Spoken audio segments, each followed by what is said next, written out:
दुनिया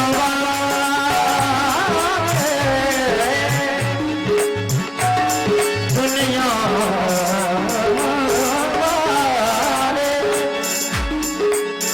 दुनिया वाले क्या पहचाने, दुनिया वाले क्या पहचाने, बाबा हमारे दिल की जाने, बाबा हमारे दिल की जाने। तो हम तो सीना तान कर चलते हैं, हम तो सीना तान कर चलते हैं, हम तो बाबा के बड़ों चलते हैं, हम तो बाबा के बड़ों चलते हैं। यही गलतियां पापियों को बाप से देखा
पापियों को माफ से रहना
बिहारी लाल की जय हो।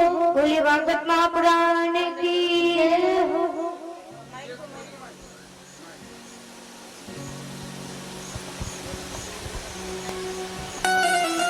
हेलो हेलो बोले ज्ञान भगवान की जय। हाथ में फूल चावल की पुष्पांजलि करें। ओम नगीली जगत मही चंद्रे वास्तानि धर्मानि प्रथमान्या सुन्नाते नागम महिमाना चंद्र पूर्वी सात्या सुंदरेवा हरि ओम एकदंताय विद्महे वक्रतुंडाय धीमहि तन्नो दन्ति प्रचोदयात्। हरि ओम तत्पुरुषाय विद्महे महादेवाय धीमहि तन्नो रुद्रः प्रचोदयात्। नानासुन्दरपुष्पाणि यथा कालो भवानि च पुष्पाञ्जलिं महादत्ता गृहाणात् परमेश्वर। सुगने सुगन्धिने सुगने ते सुमने शुद्धि विचार। पुष्पांजलि हरे पाए करो कृष्ण जी करो स्वीकार। शरण शिवाय नमः सा परवाय नमः मंत्र पुष्पांजलि समर्पयामि। बोले ज्ञान भगवान की हनुमान जी महाराज की दुर्गा मैया की बनारस धाम की चित्रकूट धाम की और धाम की वृंदावन बिहारी लाल की व्यास जी महाराज की व्यास जी महाराज की आज के आनंद की। हरे हरे हरे महादेव हरे हरे हरे महादेव। सभी भक्तगण अपने आसन पर विराजमान हो जाएं।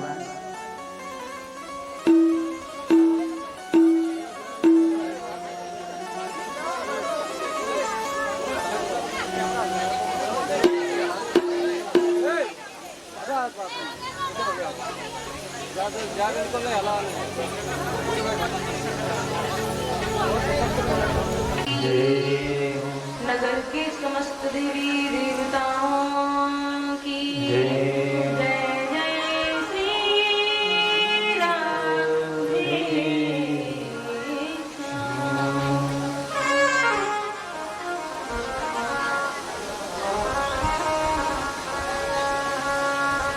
स्वस्ति श्री गणेशाय नमः।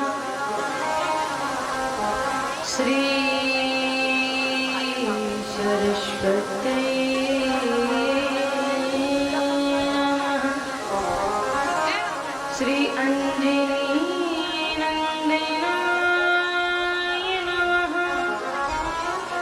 श्री सद्गुरुदेवाय नमः। श्री सीतारामभ्यो नमः। श्री राधा कृष्णभ्यो नमः। श्री माता पितृचरण कमलाभ्यो नमो नमः।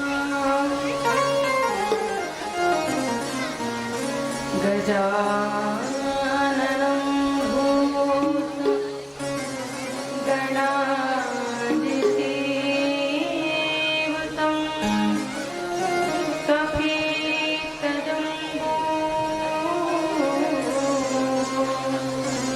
फलचारुभक्षणम् उमासुतं शोकविनाशकारकं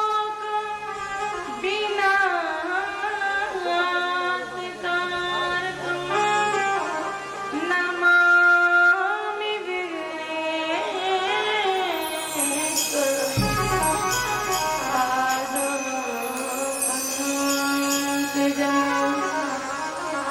नारायणं नमस्कृत्यं नरं चैव नरोत्तमं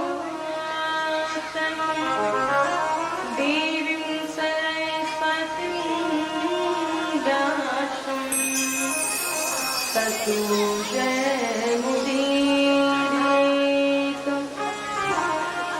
बन्धुशीविभूषितकरा नवनीरदा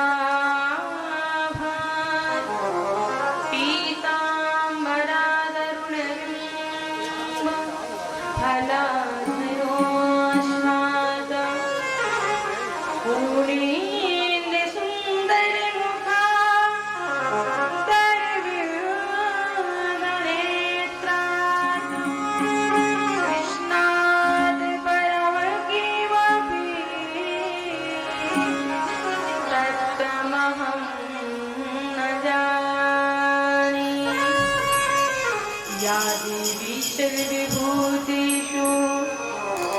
प्राणी रूपेण संस्था नमस्तस्यै नमस्तस्यै नमस्तस्यै नमो नमः। जयन्ती मंगलाकाली भद्रकाली कपालिनी दुर्गा क्षमा शिवा धात्री स्वाहा स्वधा नमोस्तुते। गुरु ब्रह्मा गुरु विष्णु गुरुदेव महेश्वरा गुरु साक्षात् परब्रह्म तस्मै श्री गुरुवे नमः। जय जय श्री राधा रमण जय जय नंद किशोर जय गोपी जीति चोर प्रभु जय जय माखन चोर। कथा रसिक हनुमान प्रभु दिव्य की धाम आप सभी को पीताम्बरा की जय श्री सीताराम जय श्री राधे श्याम। प्रेम के बोलिए भक्त वत्सल भगवान की श्री राधा रानी सरकार की भागवत महापुराण की गौरी मैया की हनुमान जी महाराज की। जरा जोर से बोलिए बाकी बिहारी लाल की। जरा और जोर से बोलिए राधा रानी सरकार की। जरा और जोर से बोलिए हनुमान जी महाराज की। जरा और जोर से बोलिए शंकर भगवान की। जय जय श्री राम जय जय श्री राम श्री श्याम। परम मंगलमय परात्पर अखिलेश्वर अनंतानंत भगवंत विभुर निर्विकार निरीह है नित्य नियंता निर्लेप निर्णायक परब्रह्म परमात्मा श्री राधा रमण बाधा हरण मंगल करण तरताप हरण यदुकुल नंदन कंस प्रभंजन देवकी नंदन श्री वृंदावन बिहारी लाल जी के परम पावन चरणार बिंदों में मैं कोटि कोटि प्रणाम करती हूँ। हमारी परम आराध्या देवी किशोरी श्री राधा रानी के चरणों में मेरा कोटि कोटि प्रणाम एवं परम पूज्य प्रातः स्मरणीय परम वंदनीय श्री सद्गुरुदेव भगवान के श्री चरणों में कोटि कोटि प्रणाम करती हूँ। भगवान की कथा के आनंद रसिया अंजना नंदन प्रभंजन कुमार असुर निकंदन भौभय भंजन मारुति नंदन अनंत बलवंत हनुमंत लाल जी महाराज के चरणों में हम सभी भक्त कोटि कोटि प्रणाम करते हैं तथा जिनकी आंगन में बैठ करके हम सभी प्रभु की पावन कथा का दर्शन करेंगे। कल जिसका हम सभी ने बड़ा सुंदर शुभारंभ किया, कलश यात्रा में बड़े भाव से बड़े प्रेम से सभी ने सारे गांव में जाकर के नगर के समस्त देवी देवताओं को हम सभी ने आवाहन किया। सभी को इस कार्यक्रम में इस अनुष्ठान में सभी को हमने स्थान दिया है। आई हुई उन सभी प्रत्यक्ष एवं अप्रत्यक्ष रूप से देवी देवता जो हमारे आपके बीच में उपस्थित हैं, जिन्हें हम देख नहीं सकते और जिन्हें हम देख सकते हैं, ऐसे समस्त देवी देवताओं को हम सभी भक्त मिलकर कोटि कोटि प्रणाम करें।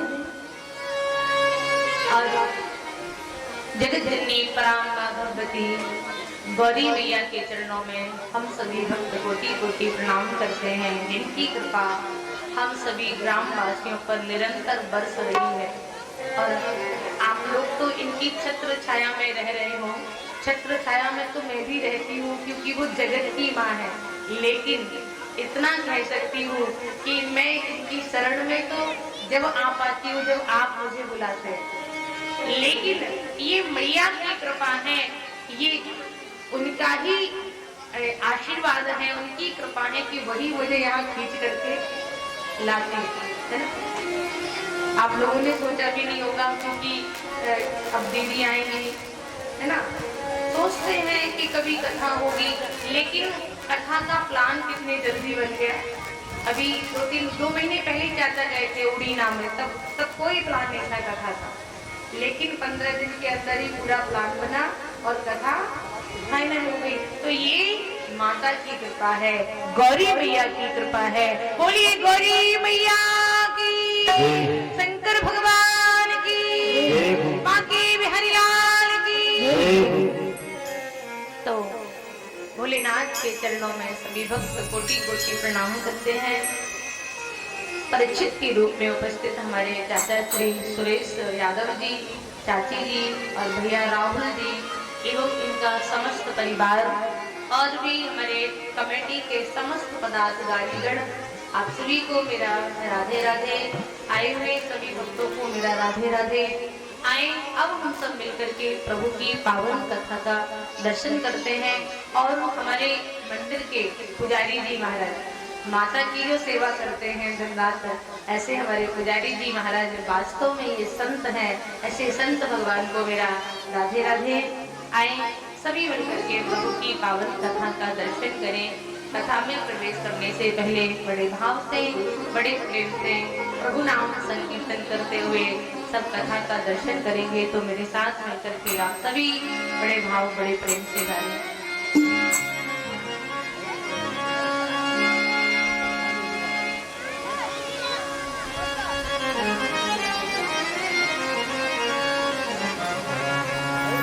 कभी भूलो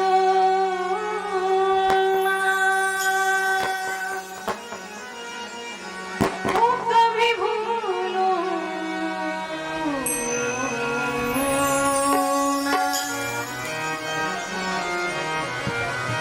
कभी भूलूं ना नाम तुम्हारा रटूं, तेरा नाम मैं सांझ सबेरे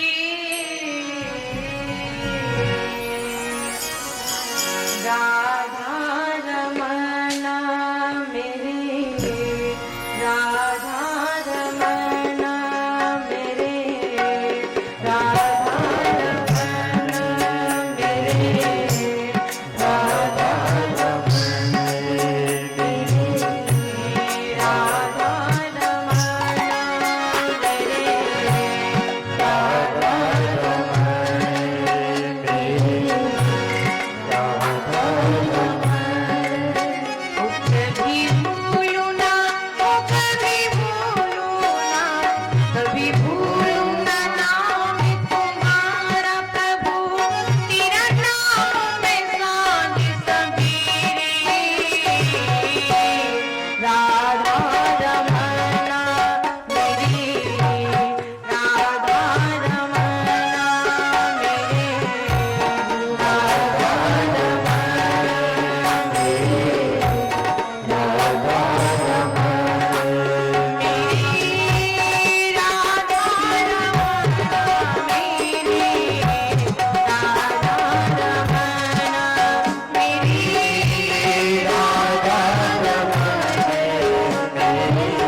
हाथ अपने साथ लाया है। जो लोग अपने हाथ घर पे रख के आए हैं वे बिल्कुल भी ना हाथ उठाएं। जो लोग साथ लेकर है, कौन कौन लेकर है हाथ में, हाथ किस किस के साथ है?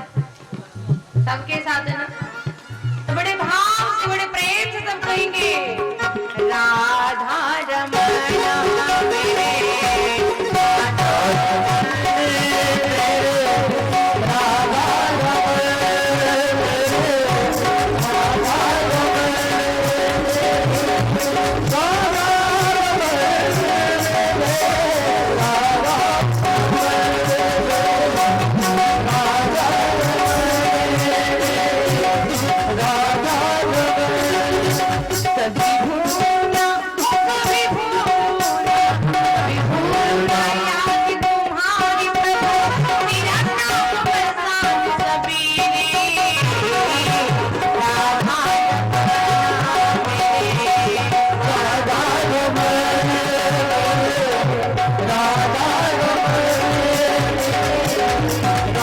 रमण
मेरे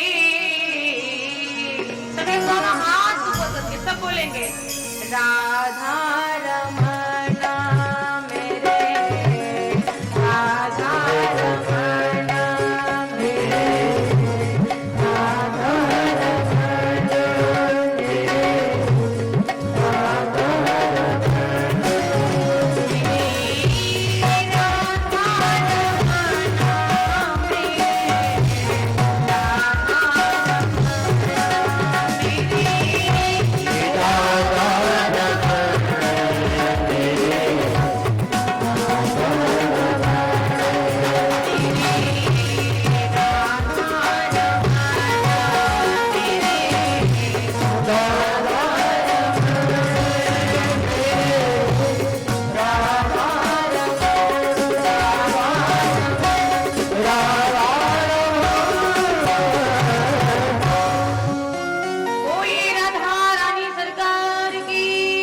भागवत महापुराण की हनुमान जी महाराज की जय जय श्री राम जय जय श्री राम।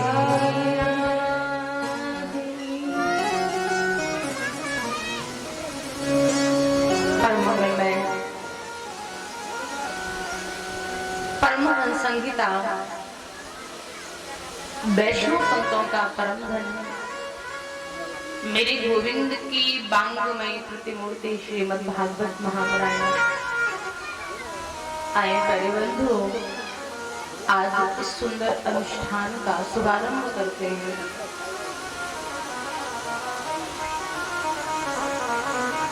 देखिए भागवत कथा सुनने को कब मिलती है? भाग्योदेन बहुजन्म समर्जितेन सत्संगमं लभते पुरुषो यदा वै। कहा भाग्योदय, जब भाग्य उदय होते हैं ना तब भागवत कथा सुनने को मिलती है। अच्छा महाराज कितने भाग्य? एक भाग्य, दो भाग्य? वेदव्यास जी बोले नहीं, बहुजन्म। जब कई जन्मों के भाग्य एक साथ इकट्ठे होकर के प्रकट होते हैं तब भागवत कथा सुनने को मिलती है। एक आध भाग्य नहीं, एक जन्मों का भाग्य नहीं, कई जन्मों के भाग्य, कई जन्मों के पुण्य, कई जन्मों के सत्कर्म जो इकट्ठे होकर एक साथ प्रकट होते हैं। याद रखना बंधु, तब परीक्षित बनने का सौभाग्य प्राप्त होता है।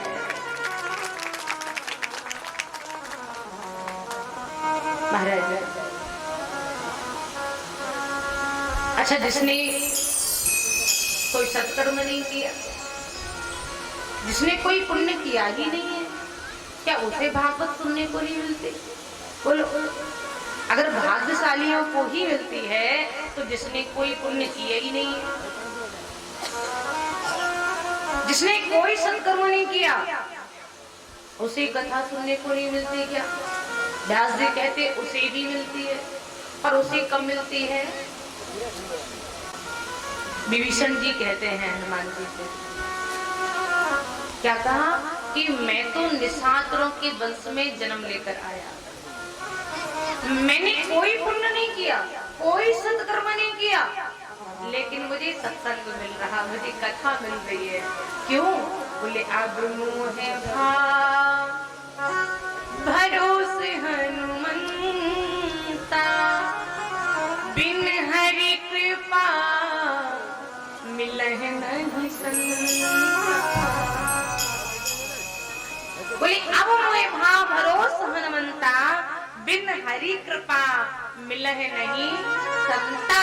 जब तक हरि की कृपा नहीं होती तब तक संत नहीं मिलते, तब तक सत्संग नहीं मिलता।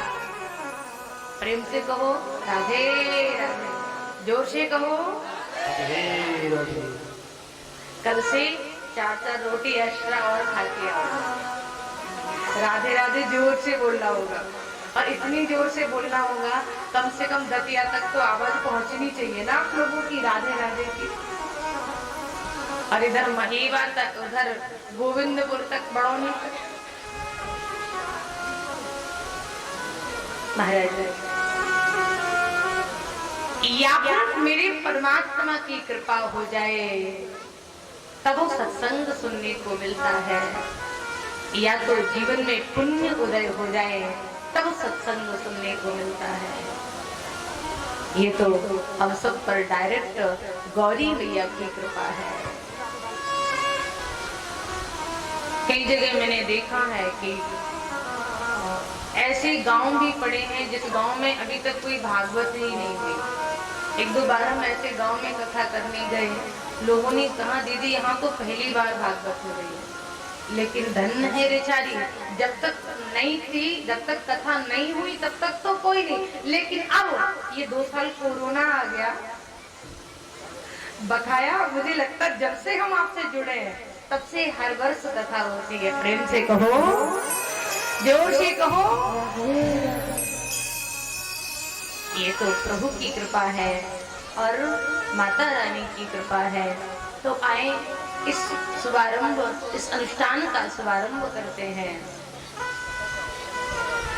वेदव्यास जी महाराज ने भागवत जी को शुभारंभ किया और प्रारंभ में लिखा, सच्चिदानंद रूपाय विश्वोत्पत्त्यादि हेतुवे तापत्रय विनाशाय श्री कृष्णाय वयं नमः। सच्चिद आनंद, प्रारंभ में किसका वंदन किया? बोले सच्चिदानंद रूपाय। ये सच्चिदानंद कौन है? ये सच्चिदानंद का मतलब क्या होता? सच्चिदानंद का वंदन क्यों किया? तो याद रखना, सत्य माने होता है अविनाशी। जब इस दुनिया में कहीं कुछ नहीं था ना, उद्भिज, अंडज, जरायुज, बिल्कुल कहीं कुछ नहीं था, केवल वो परब्रह्म परमात्मा था। एक बार उस परमात्मा के मन में आया कि मैं सृष्टि का निर्माण करूं, तो उस परमात्मा ने ही सृष्टि को बनाया। और जब ये सृष्टि नहीं थी तब भी वो परमात्मा था, आज भी है। और जब इस दुनिया में प्रलय हो जाएगी ना, संसार में कहीं कुछ नहीं रहेगा, तब भी वो परमात्मा रहता है। तीनों कालों में जो रहे उसे सत्य कहते हैं, जिसका कभी नाश नहीं हो। और चिद माने होता है प्रकाश। जैसे अभी ये दिन का समय है, सूर्य भगवान निकले हैं तो हम सब देख रहे हैं, और रात होगी ना, सूर्य भगवान चले जाएंगे तो फिर हमें कुछ देखेगा नहीं, हम लाइट जलाएंगे ना, बल्ब जलाएंगे। हमें प्रकाश की जरूरत होती है। हमारा जो जीवन है ना, ये प्रकाश के बिना अधूरा है। लेकिन जो मेरा कृष्ण है, मेरा गोविंद है, वो स्वयं प्रकाश स्वरूप है। हमें बल्ब जलाना पड़ता है, लालटेन जलानी पड़ती है, लेकिन परमात्मा स्वयं में प्रकाश है, उसे कभी प्रकाश नहीं जलाना पड़ता, उसे प्रकाश की आवश्यकता नहीं पड़ती। चिद माने होता है प्रकाश। और आनंद, कहाँ आनंद माने तो आप सब जानते ही होंगे, जानते हो ना, बढ़िया सब्जी पूरी रसगुल्ला खाने को मिले। रसगुल्ला भैया आज तो खाने में आनंद आ गया, रसगुल्ला मिल गया, आज तो भोजन में आनंद आ गया। एसी के कमरे में डल्लव के गद्दे में सोने को मिले तो भैया आज तो सोवे में बड़ा आनंद आ गया, बड़ी मीठी नींद आई।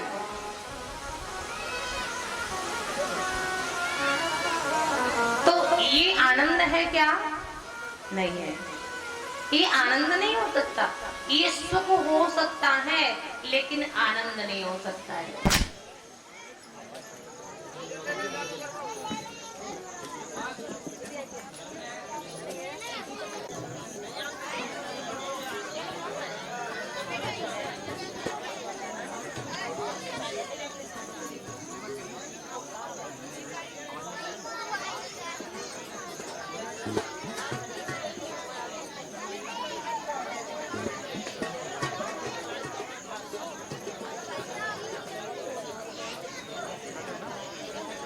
कावे को मिले आनंद आ गया, डल्लव के गद्दे पे सोने को मिले आनंद आ गया। लेकिन माताओं, वो आनंद नहीं हो सकता, सुख हो सकता है, सुख हो सकता है लेकिन आनंद नहीं हो सकता। क्योंकि जो सुख है ना, ये सुख कुछ क्षण के लिए आता है, और जब कुछ क्षण के लिए आया है तो जाएगा भी। और जब जाता है तो क्या देके जाता है? दुख। सुख जाता है तो फिर क्या आता है? दुख आता है। और दुख जाता है तो क्या आता है? सुख आता है। भाई सुख जाएगा तो दुख आएगा, और दुख जाएगा तो सुख आएगा। जैसे रात होती है तो दिन भी होता है, और दिन होता है तो रात होना भी निश्चित है।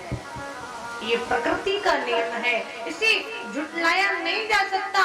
यदि आज सुख है तो कल दुख होगा, और यदि कल आज दुख है तो कल सुख होगा। इसलिए सुख तो जाएगा, लेकिन आनंद क्या है? बोले आनंद यदि एक बार आ जाए तो जाता नहीं है।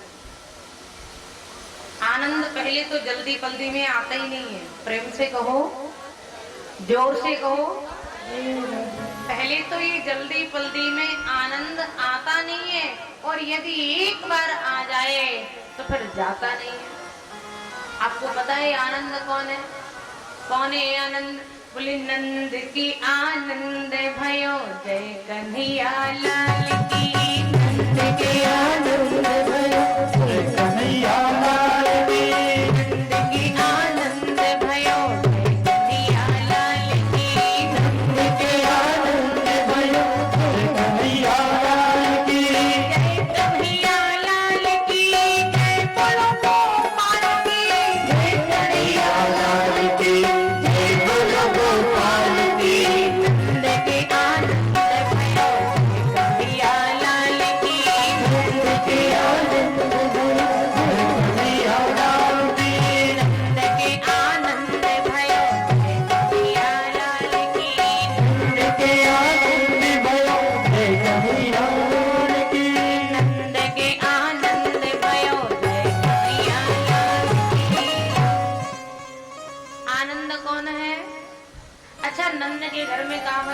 बेटा भयो था ना, छोरा ब्रज भाषा में छोरा कहेंगे, लाला कहेंगे, तो संतों को बोलना चाहिए था कि नंद घर बेटा भयो जय कन्हैया, नंद घर छोरा भयो जय कन्हैया, नंद घर लाला भयो जय कन्हैया। बोले महाराज ना तो बेटा भयो, ना तो छोरा भयो, ना तो लाला भयो, बोले कहाँ भयो? बोले नंद के आनंद भयो जय कन्हैया। नंद के घर में बेटा छोरा लाला तो कछु नहीं भयो, बोले आनंद भयो है आनंद। और ये आनंद कौन है? ये आनंद कंद मेरे गोविंद है। बोलिए आनंद कंद गोविंद भगवान की जय हो। तो सत्य कौन हुआ? सत्य भी श्री कृष्ण है, चिद भी श्री कृष्ण है और आनंद भी श्री कृष्ण है। सच्चिदानंद रूपाए सच्चिद आनंद जो तीनों का मूर्तिमान स्वरूप हो उसे सच्चिदानंद भगवान कहते हैं। बोलिए सच्चिदानंद भगवान की जय हो। विश्वोत्पत्त्यादि हेतवे जो समस्त विश्व का सृजन करते हैं, पालन पोषण करते हैं, तापत्रय विनाशाय जिन कृष्ण की कृपा से तीनों प्रकार के ताप विनष्ट होते हैं, दैहिक, दैविक और भौतिक। जिन गोविंद की कृपा से ये तीनों प्रकार के कष्ट विनष्ट हो जाए, श्री कृष्णाय वयं नमः। ऐसे श्री बांके बिहारी जी को हम सभी भक्त कोटि कोटि प्रणाम करते हैं। प्रेम से बोलिए भागवत महापुराण की जय हो। भागवत कथा को प्रारंभ करते हैं। देखिए, आप सोच रहे होंगे कि दीदी मुझे कथा सुनाएंगे, मुझे कुछ नहीं आता, मैं आपको कुछ नहीं सुना पाऊंगी। और आप सोच रहे होंगे हम कथा सुन रहे हैं, आप भी नहीं सुन रहे। पता है सुनने वाला कौन है? मेरा कृष्ण है। और सुनाने वाला कौन है? मेरा कृष्ण है। पता है भागवत में लिखा है, हमारे मन में जैसे विचार आता है, चलो भागवत चल रही है, कथा सुनने चलते हैं, उसी वक्त हम सबके हृदय में मेरा कृष्ण प्रकट हो जाता है और मेरा कृष्ण आकर बैठ के यहाँ कथा सुनता है। और इस व्यास गद्दी पर बैठ करके मैं सुना रही हूँ, ऐसा नहीं है। वक्ता जो होता है ना, खाली बांसुरी की तरह। अच्छा, आपने बांसुरी को देखा है, बंसी को, मुरली को देखा है ना? जो मुरली होती है, जो बंसी होती है, उसके अंदर कुछ होता है क्या? कुछ नहीं, एकदम खाली होती है ना। झांक के देखा क्या उसने? बंसी के अंदर कुछ नहीं होता, एकदम खाली होती है। अगर उस मुरली में कुछ होता है तो छेद होते हैं ना। बंसी में छेद होते हैं और कुछ तो होता नहीं।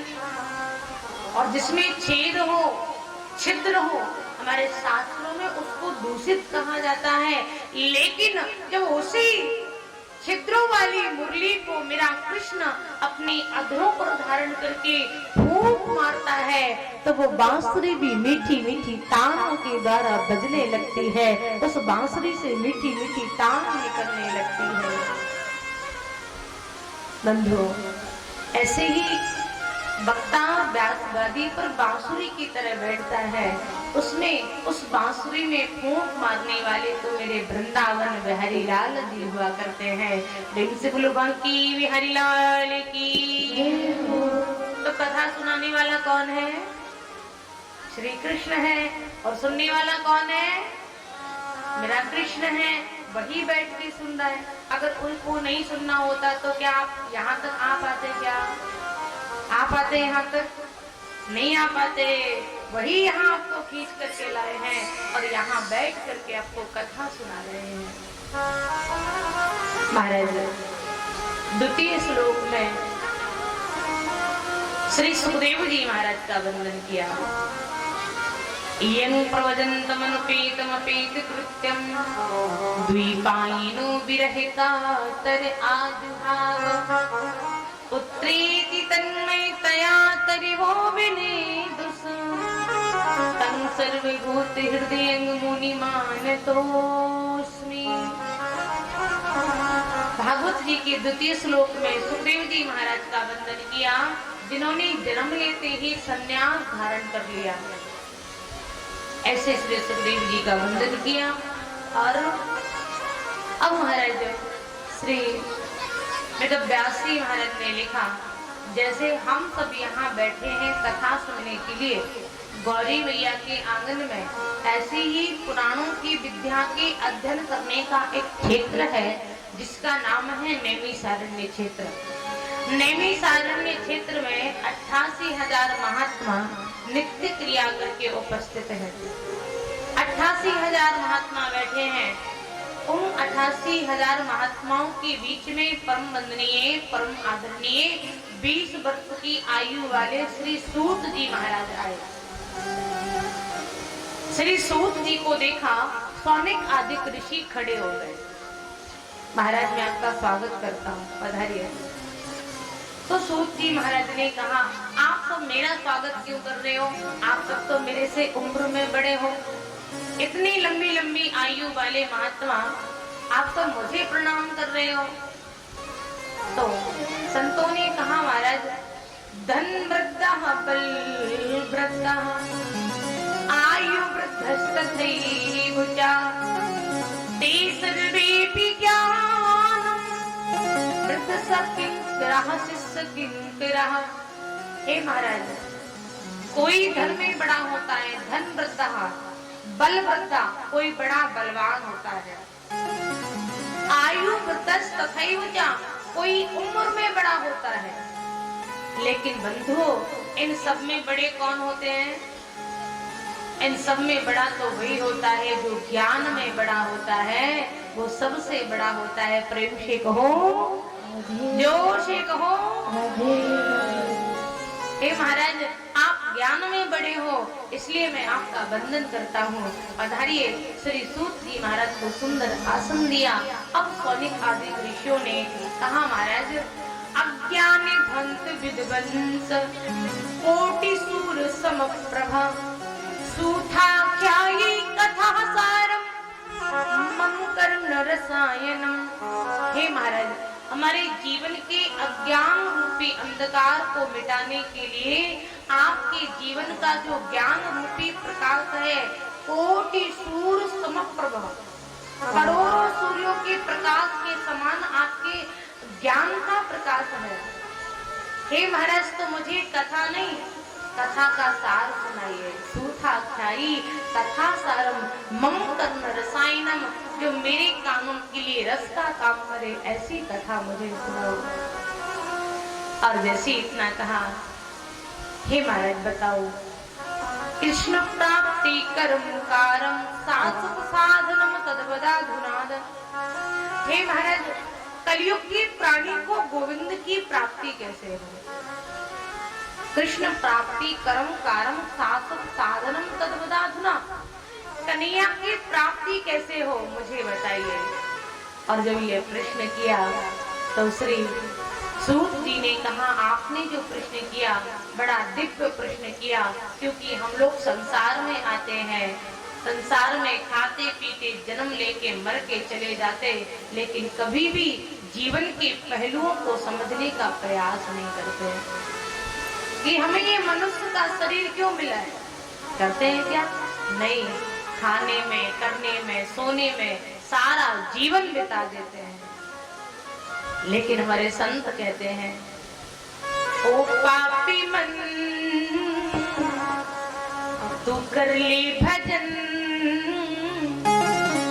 मौका मिला तुझको ये नर्तन, बाजू में फिर पछताएगा जब पिंजड़े से पंछी निकल जाएगा, जब पिंजड़े से पंछी निकल जाएगा, पिंजड़े से पंछी निकल जाएगा, पिंजड़े से पंछी निकल जाएगा। ओ पापी मन कर ले भजन, ओ पापी मन कर ले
मनुष्य बना दिया है ना, और यदि मनुष्य बन करके सत्कर्म नहीं किया, पता नहीं किस पेड़ पे भूत बन के लटकोगे, है ना। और ये देवियां भूतनिया बन करके, इसलिए पाया मनो तेरे नाम तेरा, पाया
चाची जी बोलिए, व्रत है ना, आवाज तो निकल ही सकती। अच्छा व्रत है ना तो खूब खा के आया करो, फलाहार तो अच्छे दम से किया करो।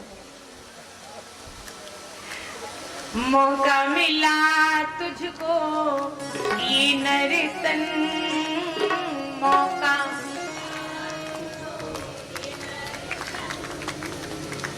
बाद में फिर पछताएगा जब।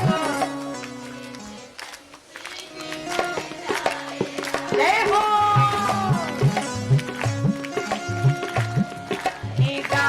जब पंजड़े से बनती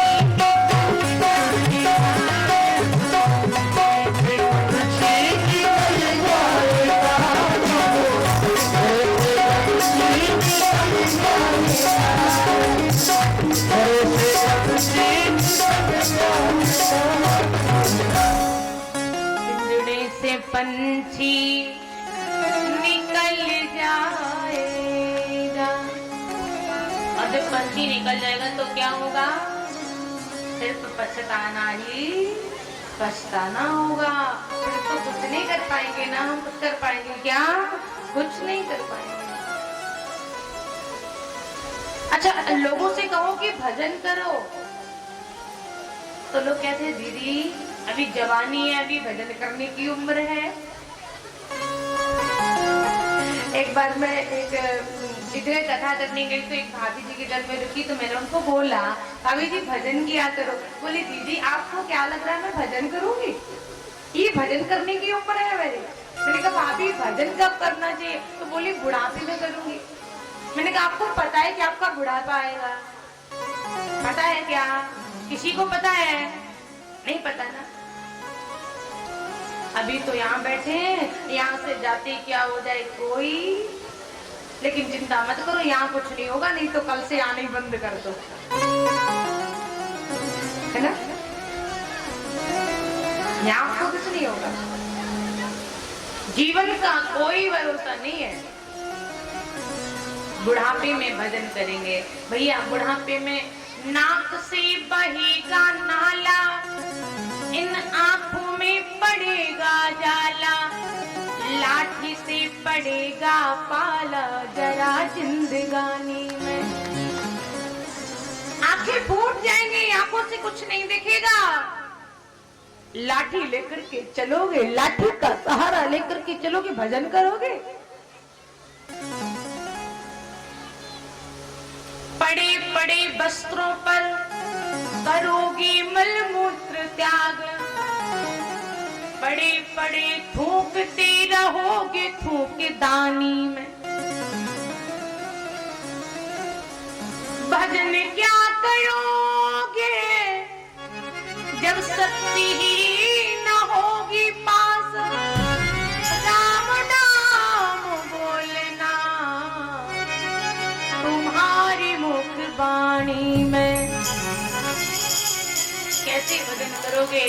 हाथ हिलेंगे, पैर हिलेंगे, कमर सहारा नहीं देगी, बैठ नहीं पाओगे, चल नहीं पाओगे, बिस्तर पे पड़े रहोगे।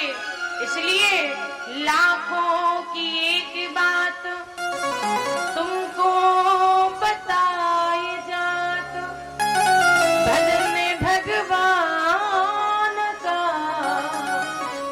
तुम कर लो जवानी में। भजन भगवान का तुम कर लो जवानी में। आज भजन करो, आज समय है, भजन करो। लेकिन आज कोई नहीं करना चाहता भजन।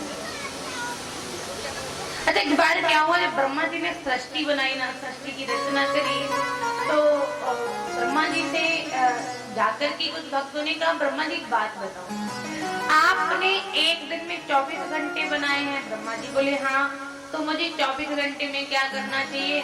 ब्रह्मा जी बोले भैया तुम्हें 12 घंटे भगवान का भजन करना है और 12 घंटे में दुनिया का कोई भी काम करो, सो जागो, खाओ, कमाओ, गाओ, रो, हंसो, खेलो, जो करना वो 12 घंटे में करो। लेकिन 12 घंटे तो भगवान का भजन करना ही पड़ेगा।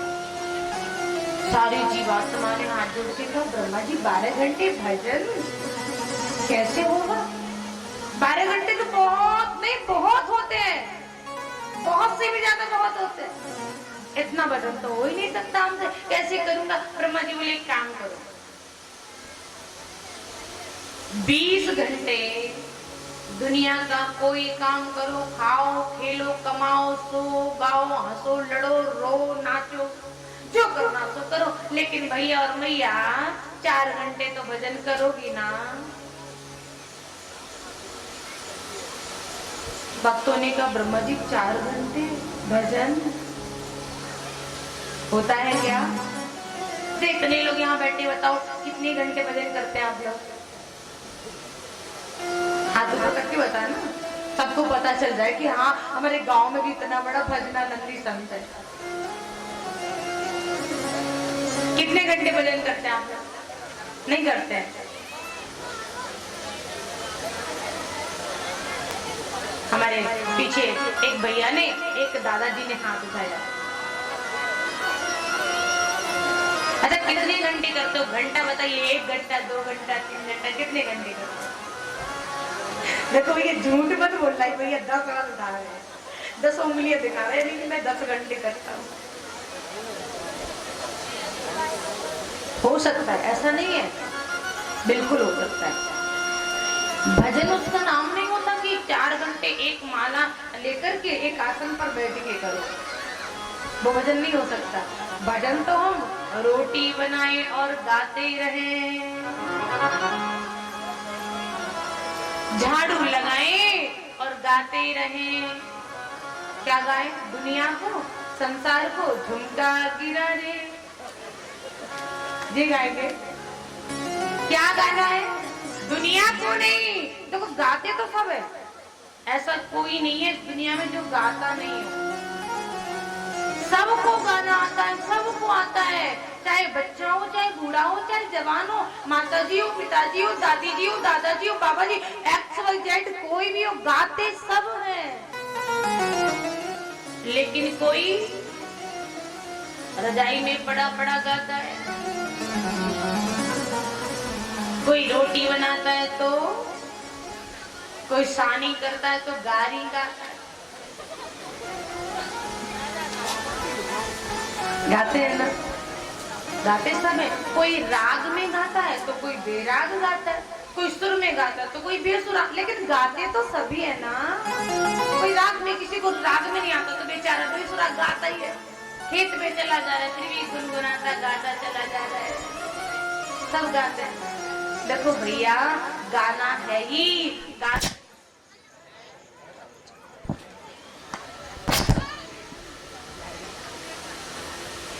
गाते हैं ही, तो क्यों ना हम लोग मेरे परमात्मा को गाएं, दुनिया को ना गाएं। गाते तो हैं लेकिन संसार के गाने गाते हैं, संसार को गाते हैं, दुनिया को गाते हैं। दुनिया को मत गाओ, मेरे कृष्ण को गा लो, मेरे राम को गा लो, आपके जीवन का कल्याण हो जाएगा, उद्धार हो जाएगा। लेकिन मैंने यहाँ भी देखा है कुछ माताएं तो गाती हैं रोटी बनाने में, और कुछ तो कहती हैं हे भगवान आ गई, लग जाएगा घर में, कहती है ना।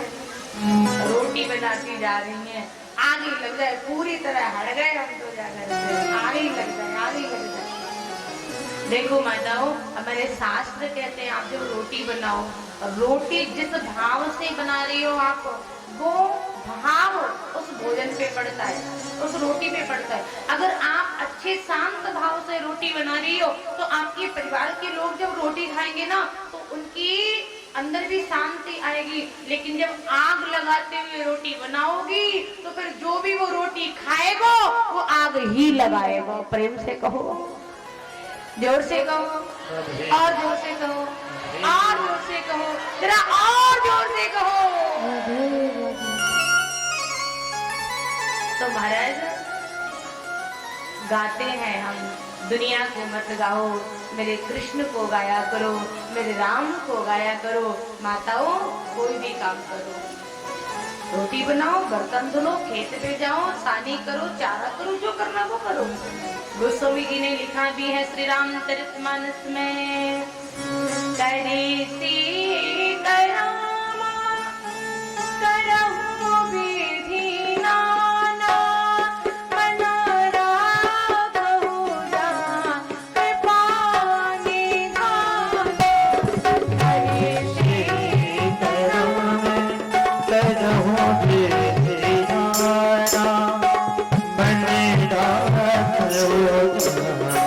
कृपा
कर से कर्म करहु विज्ञाना, मन राखहु जहाँ कृपा निधाना।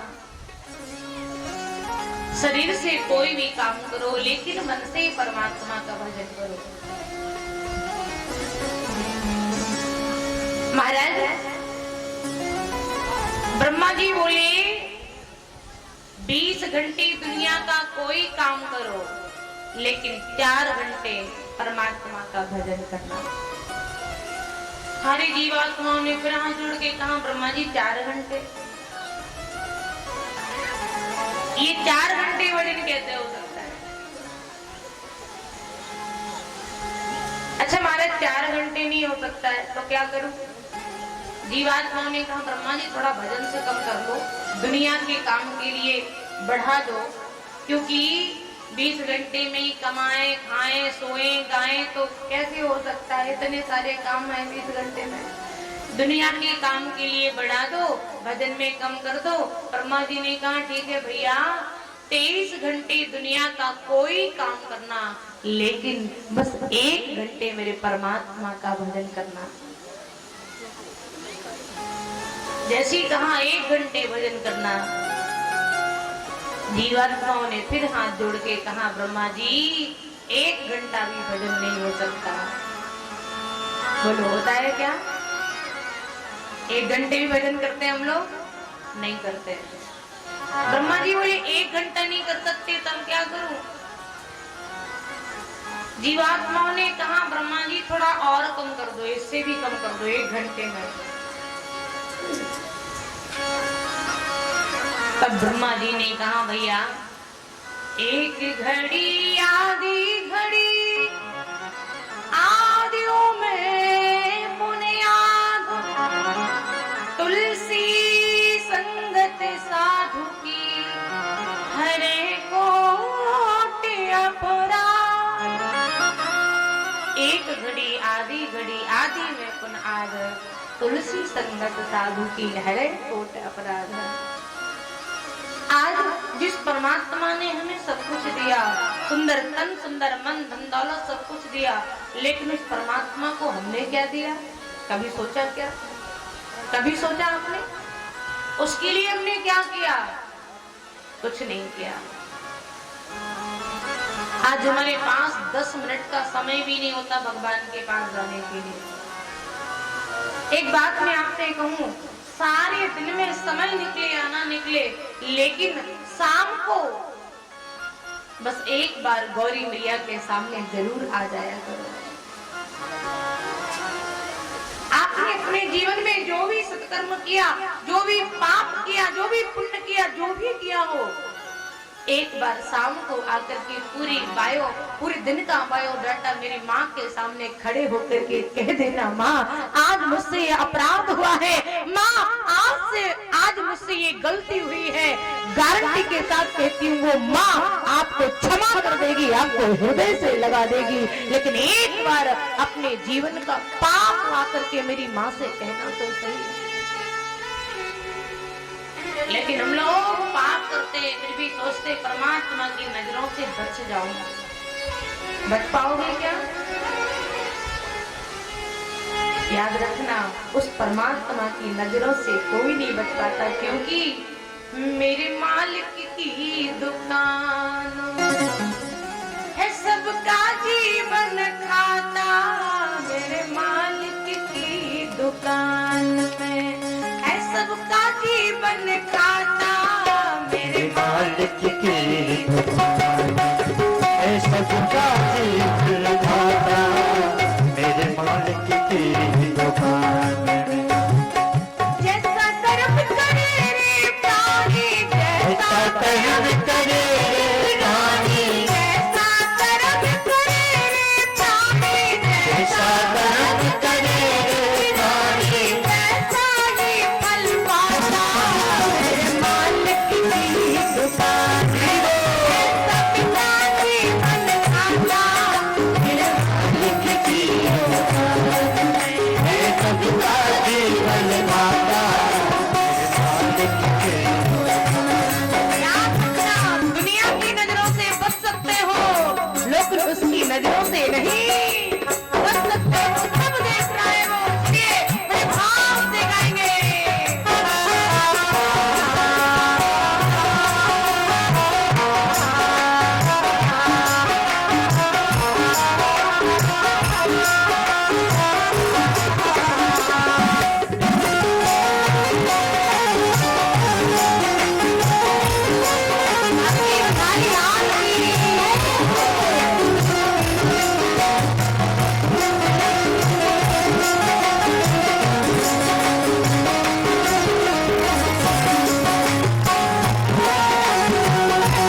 किसी को लाने दादा, किसी को मोहरे कम नहीं देता, किसी को लाले ज्यादा, किसी को मोहरे तक नहीं देता, किसी को लाने दादा।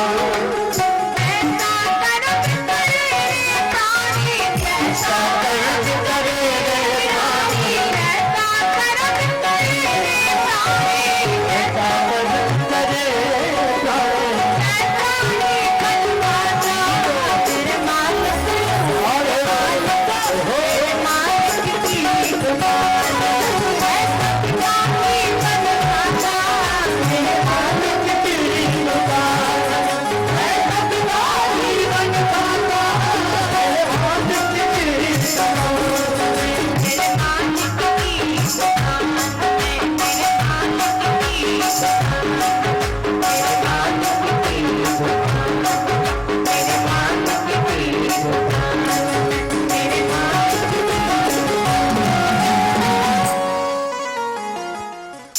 मेरे मालिक की दुकान है, सबका जीवन खाता मेरे मालिक की दुकान में। जैसा कर्म करोगे प्राणी, वैसे ही फल पाओगे। उस परमात्मा की नजरों से तुम कभी बच नहीं पाओगे। दुनिया की नजरों से बचना तो बहुत आसान है, इसलिए याद रखना। ब्रह्मा जी कहने लगे 24 घंटे के अंदर भी आज इस परमात्मा ने सब कुछ दिया, उस परमात्मा के लिए 1 मिनट का समय नहीं है। हम कलयुग की प्राणियों के पास इतने भोगी, इतने विलासी हो गए कि जिस परमात्मा ने सब कुछ दिया, आज उसके लिए हमारे पास वक्त नहीं है। हमसे बड़ा बेईमान कौन होगा? बोलो कौन होगा? कौन होगा आपसे बड़ा बेईमान? कोई होगा क्या? जिस परमात्मा ने इतना कुछ दिया, तुमने उसे कुछ दिया क्या? नहीं दिया ना, तो हमसे बड़ा बेईमान कौन हो सकता है? इसलिए बंधु माताओं, आपसे निवेदन है मेरा, पूरे दिन में समय निकले या ना निकले, ये जो दुनिया है ना, दुनिया के काम कभी खत्म नहीं होते। संतों ने कहा है, जब तलक है जिंदगी फुर्सत ना होगी काम से, लेकिन उसी समय में से कुछ समय ऐसा निकालो, प्रेम कर लो राम से। क्योंकि ये दुनिया के लिए तुम कुछ भी कर लेना, करते करते मर जाना, लेकिन दुनिया के लिए तुम कभी अच्छे नहीं हो सकते हो। जीवन भर करना और एक दिन नहीं करना ना, तो ये दुनिया के लोग कहेंगे तू बहुत बड़ा चापलूस है। जीवन भर की कमाई को नहीं देखते हैं, ये वक्त को देखते हैं। आज तूने क्या किया, आज तू क्या कर रहा है। इसलिए ये दुनिया किसी की नहीं होती है। इसलिए प्यारे बंधुओं, संसार के चक्कर में मत पड़ो। बेटा को खुश करूं, बहू को खुश करूं, बेटी को खुश करूं, ये जग रूठे तो रूठे, लेकिन मुरली वाला ना रूठे। मेरा श्याम ना रूठे, मेरे कृष्ण ना रूठे। बस ये प्रयास करना, दुनिया रूठे रूठ जाने दो, लेकिन परमात्मा को मना देना। और परमात्मा मान जाएगा ना, तो एक दिन गारंटी है ये सारी दुनिया तुम्हारे पीछे होगी। अगर परमात्मा मान गया तो। प्यारे बंधुओं, आज श्री सूत जी महाराज ने कहा, आपने जो प्रश्न किया बड़ा दिव्य प्रश्न किया। कृष्ण प्राप्ति कर्म कारम शासित साधनम तदुराधुना, भगवान कन्हैया की प्राप्ति कैसे हो, बड़ा सुंदर प्रश्न किया। महाराज मैं आपको एक कथा सुनाने जा रहा हूँ, भागवत कथा। ये भागवत कथा जो आपको सुना रहा हूँ, ये भागवत कथा सबसे पहले भगवान नारायण ने ब्रह्मा जी को सुनाई। ब्रह्मा जी से चतुर्श्लोकी भागवत देवर्षि नारद जी सुन रखी थी, लेकिन सप्ताह श्रवण की विधि क्या है, ये तो नारद बाबा ने सनत कुमारों से सुनी। तो महाराज सोनिकांत ऋषि ने प्रश्न किया कि ये नारद जी ने 7 दिन तक एक आसन पर बैठ के भागवत सुन ली, ये तो बड़ी अचंभे वाली बात हो गई महाराज। मैंने तो सुना है कि नारद जी 2 घड़ी से ज्यादा कहीं ठहरते ही नहीं है, इनको श्राप लगा है। फिर 7 दिन तक एक आसन पे बैठ के भागवत कैसे सुनी और सनत कुमारों ने भागवत कथा कैसे कही, बताओ मुझे। तो श्री सूत जी कहने लगे महाराज, एक बात की बात क्या हुआ, नारद जी वीणा पर तान लगाते चले जा रहे थे। आगे से सनत, सनातन, सनातन, सनत कुमार चारों भाई आ रहे थे। सनत कुमारों ने नारद जी को देखा, नारद जी ने सनत कुमारों को देखा, सनत कुमारों ने नारद जी को देखा तो कहा, नारद जी आप बड़े उदास लग रहे हो, आपके चेहरे पर मुझे कुछ चिंता की लकीरें दिख रही हैं, बड़े चिंतित हैं आप। कथम ब्रह्मन दीन मुखा उत चिंता तुरो भगवान। हे महाराज, आपके चेहरे पर चिंता की लकीरें दिख रही हैं, आप बड़े चिंतित हैं, क्या मैं कारण जान सकता हूँ? और नारद जी आप चिंतित हैं? मैंने तो सुना है कि कितना भी दुखी व्यक्ति हो, यदि नारद जी के दर्शन कर ले तो वो हंसने लगता। अच्छा, नारद जी के दर्शन करने के 2 प्रभाव थे। कितना भी रोता हुआ व्यक्ति हो, कितना भी दुखी हो, नारद जी के दर्शन करता हंसने लगता था। और यदि हंसते हुए व्यक्ति को नारद जी के दर्शन हो जाए महाराज तो रोने लगता था। इनके दर्शन करने का प्रभाव। तो महाराज सनत कुमार बोले, नारद जी आज आप स्वयं इतने दुखी हैं, आपको देख करके दुखी लोग प्रसन्न हो जाते हैं, लेकिन आप दुखी हैं। कथम चिंता तुरो भगवान, आपको काहे की चिंता सता रही है, बताइए मुझे। नारद जी बोले, महाराज मैंने सारी पृथ्वी का पर्यटन किया। अहम तो पृथ्वीम लोके ज्ञात्वा सर्वोत्तमामिति पुष्करम च प्रयागम च काशी गोदावरी तथा। हे महाराज, मैंने सारी पृथ्वी का पर्यटन किया, हर क्षेत्र गया, कुरुक्षेत्र गया, सेतुबंध रामेश्वर गया, घूमते घूमते मैं श्रीधाम वृंदावन गया। और महाराज मैंने इस दुनिया में बड़े बड़े कौतूहल देखे। क्या देखा मैंने कि अब इस दुनिया में कोई सच नहीं बोलता, सब झूठ बोलते हैं। क्या बोलते हैं? जोर से कहिए।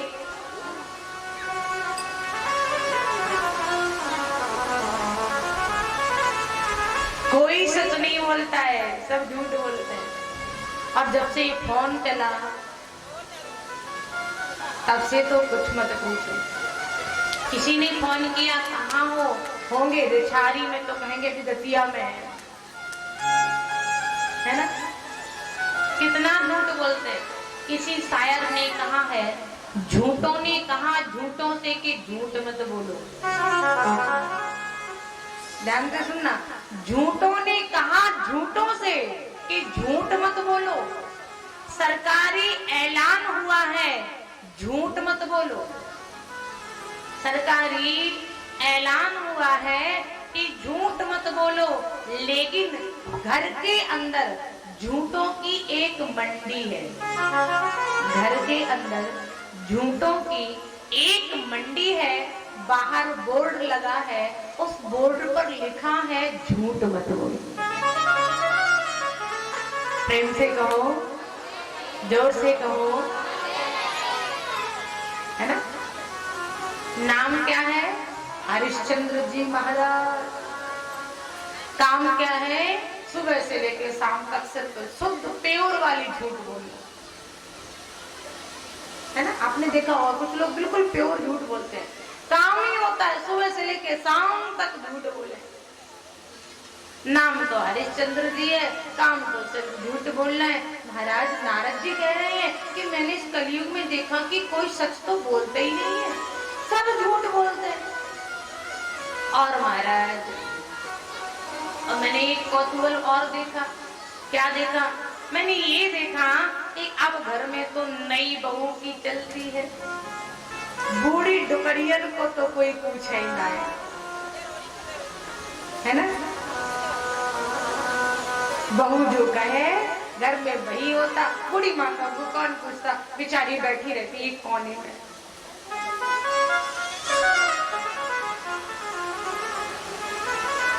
घर में नई बहू की चलती है तो सूत जी बोले कोई बात नहीं है। देखो महाराज, घर में बहू की चलनी चाहिए, बहू तो घर की लक्ष्मी होती है, ठीक बात है, बहू की घर में चले तो अच्छी बात है। लेकिन मैंने देखा है कुछ बहुओं की कुछ ज्यादा ही चलती है ना, और इनकी भी चलती है और इनके मायके वालों की भी चलती है। घर में कोई काम करना होता है तो महाराज ससुराल साले साहब के पास कौन पहुंचेगा? अरे साले साहब मुझे ऐसा करना है, साले साहब ने कह दिया कर लो, मना कर दिया तो फिर नहीं करते। ये तो गलत बात है, ये तो नहीं होना चाहिए। घर में बहू की चलती हो अच्छी बात है, लेकिन बहुओं को सास का आदर तो करना ही चाहिए। आप घर की लक्ष्मी हो लेकिन वो घर की महालक्ष्मी है। आप घर की लक्ष्मी हो, वो महालक्ष्मी है, क्योंकि उन्होंने इस घर को, इस परिवार को जोड़ करके रखा है। आपके लिए इतना सब जोड़ के रखा है। आप आई हैं तो लक्ष्मी हो सकती हैं, लेकिन जो जोड़ने वाली वो महालक्ष्मी तो सास हुआ करती है। उसका आदर करना ही चाहिए, करो उसका आदर, सम्मान करो। आज मैंने देखा कुछ माताएं घर में बहू आ गई, फिर भी तिजोरी की चाबी समझ गए होंगे ना, रिछाने के लोग बहुत समझदार है। घर में बहू आ गई, तिजोरी की चाबी तो गले में ही लटका के रखी है। देखो लटका के रखो, अच्छी बात है। आजकल की बहू बहुत खतरनाक आ रही है।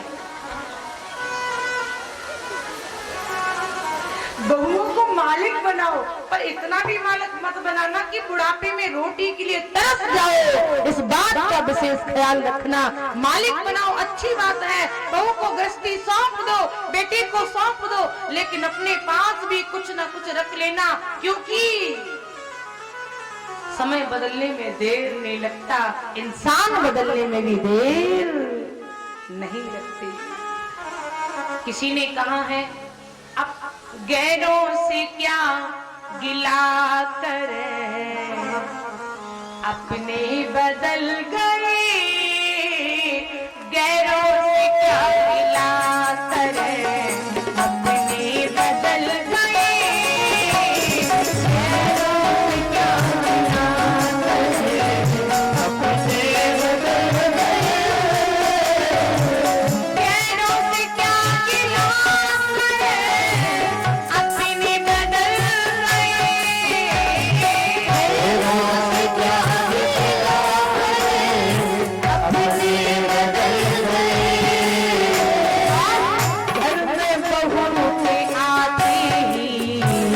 घर में